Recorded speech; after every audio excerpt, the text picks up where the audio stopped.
The gentlewoman yields. The chair now recognizes the gentleman from California, Mr. McClintock, for 5 minutes.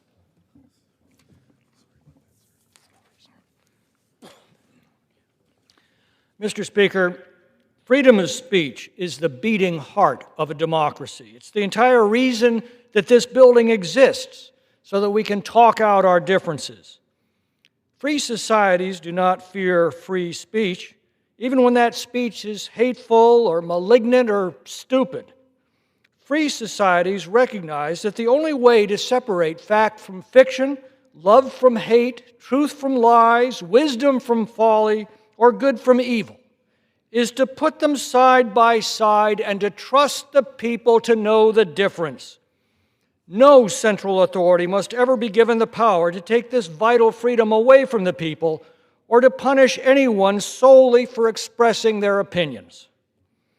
Now, we based our entire form of government on the assumption that when exposed to all sides and all viewpoints, more than half the people are going to get it right more than half the time. This assumption has served us well through the centuries.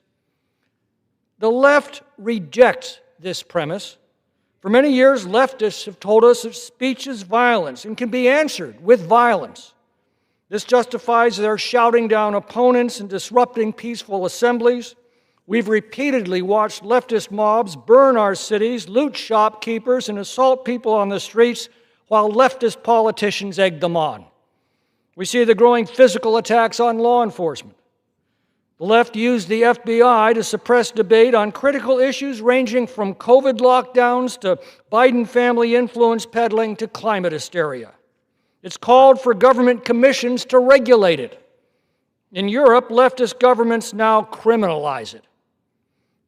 Now, I raise these points because a member of this House recently made some truly vile and despicable remarks about Charlie Kirk after his brutal assassination. Her words should be loudly and universally condemned.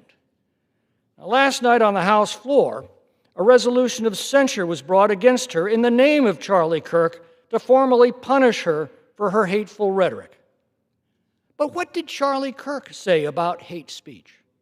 5 years ago, he said this: "My position is that even hate speech should be completely and fully allowed in our country. The most disgusting speech should absolutely be protected."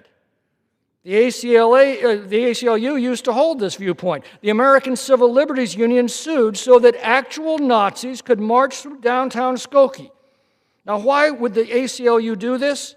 They said, as soon as you use the word hate, that's a very subjective term, because then, all of a sudden, it's in the eyes or in the implementation of whoever has the power. So here is my belief: the more speech, the better. That was Charlie Kirk. We must never allow the left to become our teachers.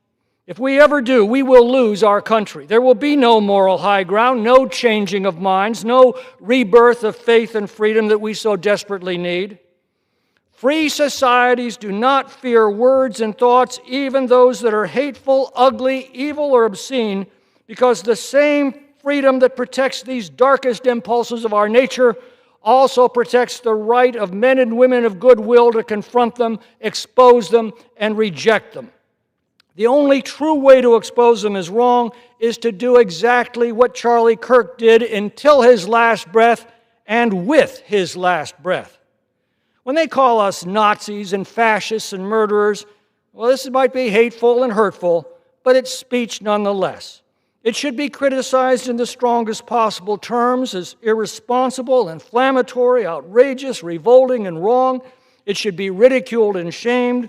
Businesses have every right to protect their reputation. Schools have every right to protect their children. But we should defend their right to say what they will and trust that the vast majority of Americans will see it for what it is. There are only two ways to resolve our differences. There's reason and there's force. The American founders gave us a republic governed by reason and illuminated by freedom of speech. That is the civilization that Charlie Kirk lived for and died for. He devoted his life and ultimately gave his life to restore, strengthen, and perpetuate a free society based on discourse and reason. What a tragedy it would be if, in our outrage and grief, we were to throw it all away. I yield back. The gentleman yields. The chair recognizes the gentlewoman from Illinois,